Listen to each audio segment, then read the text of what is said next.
Hello friends, स्वागत है आपके YouTube channel morning today target में। आज हम देखेंगे सीटेट के सीडीपी के पीवाईक्यू क्वेश्चन पेपर, जो आपके आने वाले एग्जाम के लिए काफ़ी ज़्यादा इंपॉर्टेंट है। देखिए, जितने भी सीडीपी के पीवाईक्यू क्वेश्चन पूछे गए हैं सभी आपको कराने वाले हैं। जैसा कि आप सभी जानते हैं, किसी भी एग्जाम को क्लियर करने के लिए उसका पीवाईक्यू क्वेश्चन कितना ज़्यादा इंपॉर्टेंट होता है, इसलिए जितने भी क्वेश्चन पीवाईक्यू पूछे गए हैं सभी आपको कराने वाले हैं। तो चैनल को जो लोग नए होंगे वह सब्सक्राइब कर लेंगे। तो चलते हैं क्वेश्चन पे। देखिए, एसएसटी जो आपकी पेपर 2 में पूछी जाती है तो 60 नंबर की पूछी जाती है, जिसमें 20 नंबर की पेडागोजी पूछी जाती है और 40 नंबर से कंटेंट से पूछा जाता है, जिसमें हिस्ट्री, ज्योग्राफी, पॉलिटी से क्वेश्चन बनते हैं। तो सभी का पीवाईक्यू क्वेश्चन कराने वाले हैं प्रैक्टिस सेट। तो चैनल को जो लोग नए होंगे वह सब्सक्राइब जरूर कर लेंगे। तो चलते हैं क्वेश्चन पे। और देखिए, क्लास शुरू करने से पहले आप लोग लाइक शेयर जरूर कर दीजिए। पहला क्वेश्चन है, अभिकथन ए है, शिक्षकों को विद्यार्थियों के बीच बहस, चर्चा और सहयोग को प्रोत्साहित करना चाहिए। तो आपका पहला बिल्कुल सही हो जाएगा।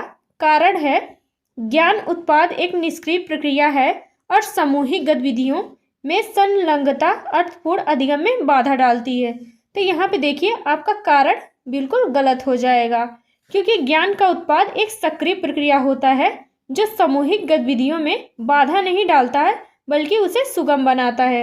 इसलिए आपका कारण गलत हो जाएगा, अभिकथन सही हो जाएगा। तो इसलिए इसका राइट आंसर, फर्स्ट आंसर सही हो जाएगा, ए सही हो जाएगा और आर गलत हो जाएगा। नेक्स्ट क्वेश्चन है, छात्रों के विविध समूह को पूरा करने के लिए निम्नलिखित में से कौन सांस्कृतिक रूप से उत्तरदायी शिक्षण का सही वर्णन करता है। तो छात्रों के विभिन्न समूह को पूरा करने के लिए कौन सांस्कृतिक रूप से उत्तरदायी शिक्षण का सही वर्णन करता है। तो पहला है सुविचारित, दूसरा है अनुकूलित, तीसरा है विभेदित और चौथा ऑप्शन हो जाएगा मानकीकृत। देखिए, मानकीकृत आपका गलत हो जाएगा, क्योंकि मानकीकृत का अर्थ होता है किसी वस्तु, भाषा या प्रक्रिया के लिए एक समान नियम लागू करना, जो बच्चों के लिए सही नहीं है। इसलिए आपका राइट आंसर यहाँ पे हो जाएगा। देखिए, जहाँ चौथा है इसको काट दीजिए। आपका राइट आंसर यहाँ पे पहला, दूसरा, तीसरा सही हो जाएगा। नेक्स्ट क्वेश्चन है, बच्चों के अधिगम में शारीरिक स्वास्थ्य और सामाजिक अवस्था क्या भूमिका निभाते हैं। तो वह हो जाएगा एक महत्वपूर्ण भूमिका निभाते हैं। यहाँ पे इसका 4 आंसर बिल्कुल सही हो जाएगा। देखिए, बच्चों का शारीरिक स्वास्थ्य उनके सीखने की प्रक्रिया को सीधे प्रभावित करता है, इसलिए इसका 4 आंसर यहाँ पे सही हो जाएगा। नेक्स्ट क्वेश्चन है, कक्षा में प्रभावशाली अधिगम के लिए डैश वातावरण की रचना करनी चाहिए बजाय किसके। तो वह हो जाएगा, यहाँ पे इसका तीसरा ऑप्शन सही हो जाएगा। कक्षा में प्रभावशाली अधिगम के लिए सहयोगी वातावरण की रचना करनी चाहिए बजाय किसके। तो प्रतिपार्षदिक नहीं करनी चाहिए। तो यहाँ पे इसका तीसरा ऑप्शन बिल्कुल सही हो जाएगा। नेक्स्ट क्वेश्चन है, निम्नलिखित में से कौन सा उदाहरण शिक्षार्थियों के अधिगम के लिए प्रेरित करने के लिए प्रभावशाली पद्धति है। तो वह हो जाएगा, इसका राइट आंसर यहाँ पे तीसरा ऑप्शन सही हो जाएगा, पाठ उपलब्ध कराना, विशेषकर जब विद्यार्थी कोई नया कौशल सीख रहे हैं। तो यहाँ पे इसका तीसरा ऑप्शन बिल्कुल सही हो जाएगा। देखिए, पाठ या इसका फोल्डिंग वह सहायता है जो बच्चों को सीखने के दौरान दिया जाता है, खासकर तब दिया जाता है जब बच्चा कोई नया कौशल सीख रहा हो। तो यहाँ पे इसका तीसरा ऑप्शन बिल्कुल सही हो जाएगा।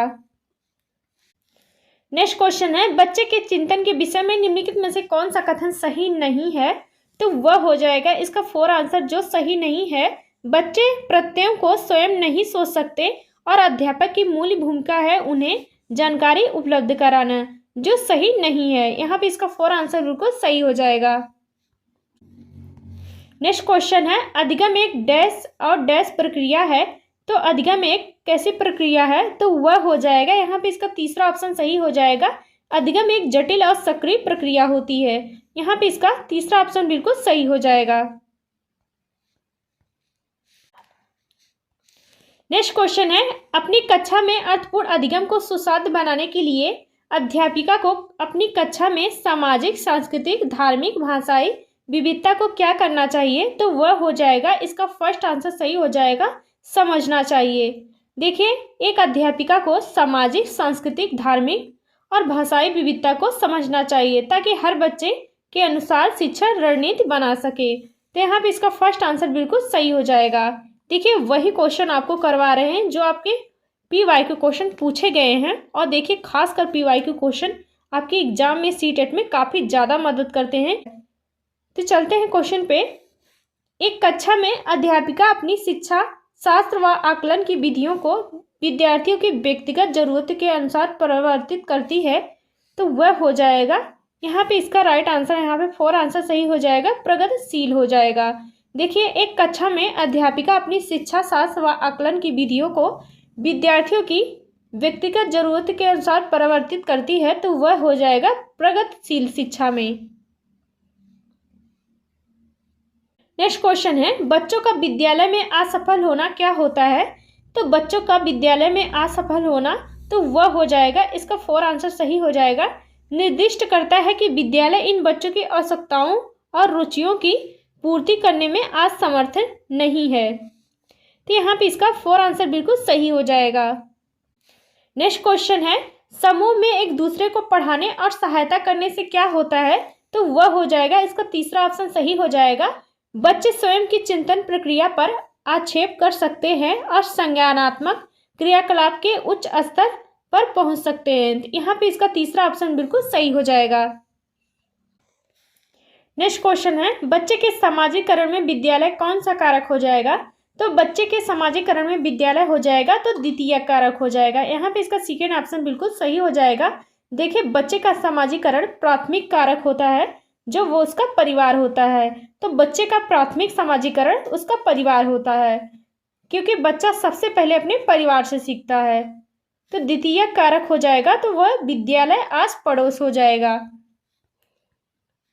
नेक्स्ट क्वेश्चन है, निम्नलिखित में से किस मनोवैज्ञानिक ने प्रस्तावित किया कि बच्चों का चिंतन गुणात्मक रूप से वयस्कों की अपेक्षा अलग होता है? तो किस मनोवैज्ञानिक ने प्रस्तावित किया कि बच्चों का चिंतन गुणात्मक रूप से वयस्कों की अपेक्षा अलग होता है? तो वह हो जाएगा जीन पियाजे हो जाएगा। यहाँ पे इसका तीसरा ऑप्शन बिल्कुल सही हो जाएगा।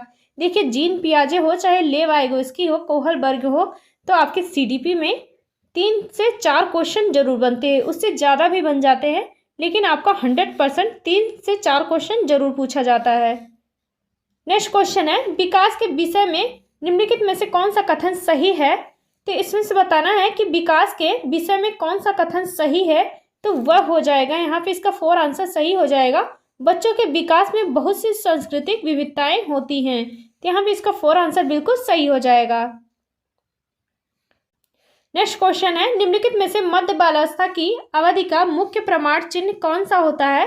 तो वह हो जाएगा, इसका 4 आंसर सही हो जाएगा, तर्क संगत विचारों का विकास जो प्राकृतिक रूप से मूर्त होता है। तो यहाँ पे इसका 4 आंसर बिल्कुल सही हो जाएगा। नेक्स्ट क्वेश्चन है, जीन पियाजे के अनुसार बच्चे अमूर्त संक्रियात्मक अवस्था में कैसे होते हैं? तो जीन पियाजे के अनुसार बच्चे अमूर्त संक्रियात्मक अवस्था में कैसे होते हैं? वह हो जाएगा, इसका तीसरा ऑप्शन सही हो जाएगा, परिकल्पित निकात्मक तर्क और प्राप्त ज्ञात चिंतन करने में समर्थ होते हैं। तो यहाँ पे इसका तीसरा ऑप्शन बिल्कुल सही हो जाएगा।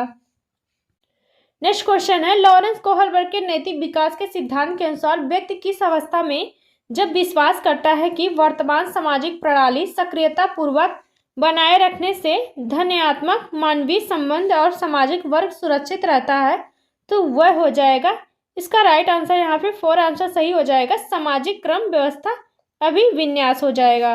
देखिए इस अवस्था में व्यक्ति यह मानता है कि सामाजिक नियम का पालन करना पूरे समाज के हित में है, तो इसलिए इसका 4 आंसर बिल्कुल सही हो जाएगा। नेक्स्ट क्वेश्चन है, बाल्यावस्था की अवधि में विकास कैसे होता है? तो बाल्यावस्था की अवधि में विकास होता है, तो वह हो जाएगा, इसका राइट आंसर यहाँ पे फर्स्ट आंसर सही हो जाएगा, बहुस्तरीय और मिश्रित होता है। तो यहाँ पे इसका फर्स्ट आंसर बिल्कुल सही हो जाएगा। नेक्स्ट क्वेश्चन है, निकटस्थ विकास का क्षेत्र क्या है? तो निकटस्थ विकास का क्षेत्र क्या है?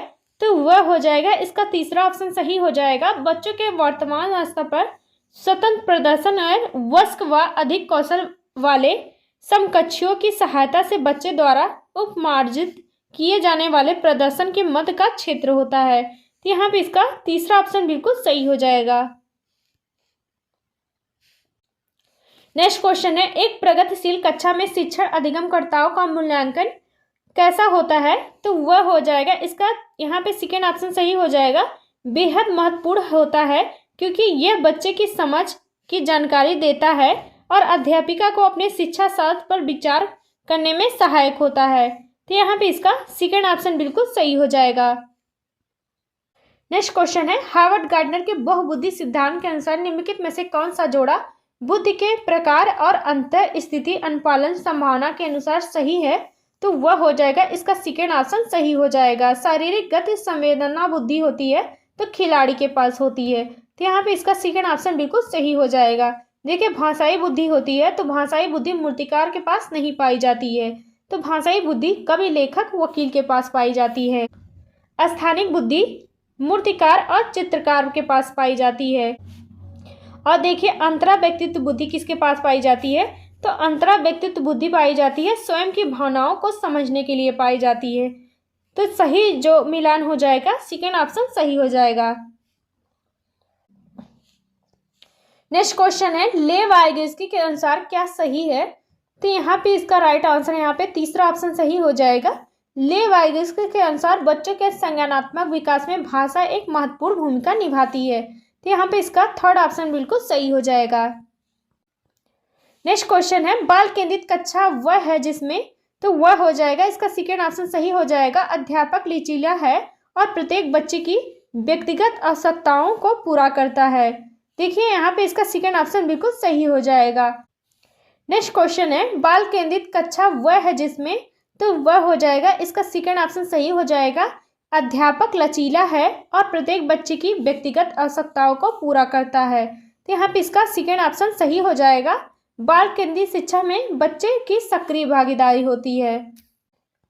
नेक्स्ट क्वेश्चन है, किस मनोवैज्ञानिक के अनुसार बच्चे के संज्ञानात्मक विकास में सांस्कृतिक उपकरण एक महत्वपूर्ण भूमिका निभाते हैं, तो वह हो जाएगा लेव वाइगोत्स्की के। यहाँ पे इसका थर्ड ऑप्शन बिल्कुल सही हो जाएगा। नेक्स्ट क्वेश्चन है, कक्षा में सभी लिंगों में जेंडर रूढ़िवादिता कम करने और विकास के विस्तार की संभावनाओं को बढ़ाने के लिए प्रभावशाली पद्धति कौन सी है, तो वह हो जाएगा इसका राइट आंसर सेकेंड ऑप्शन सही हो जाएगा। क्रियाकलाप के लिए मिश्रित लिंग समूह बनाना और विचार विमर्श को प्रोत्साहित करना, यहाँ पे इसका सेकेंड ऑप्शन बिल्कुल सही हो जाएगा। नेक्स्ट क्वेश्चन है, अध्यापकों को कक्षा में बहुभाषीयता को समझना चाहिए, तो वह हो जाएगा एक गुण और साधन के रूप में समझना चाहिए। यहाँ पे इसका तीसरा ऑप्शन बिल्कुल सही हो जाएगा।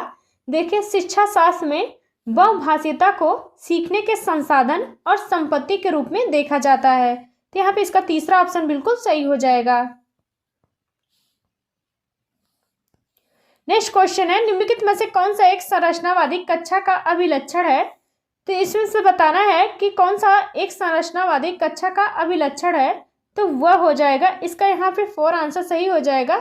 कक्षा कक्ष में बच्चों के पिछले अनुभवों का उपयोग नए ज्ञान की रचना के लिए किया जाता है, यहाँ पे इसका फोर आंसर बिल्कुल सही हो जाएगा।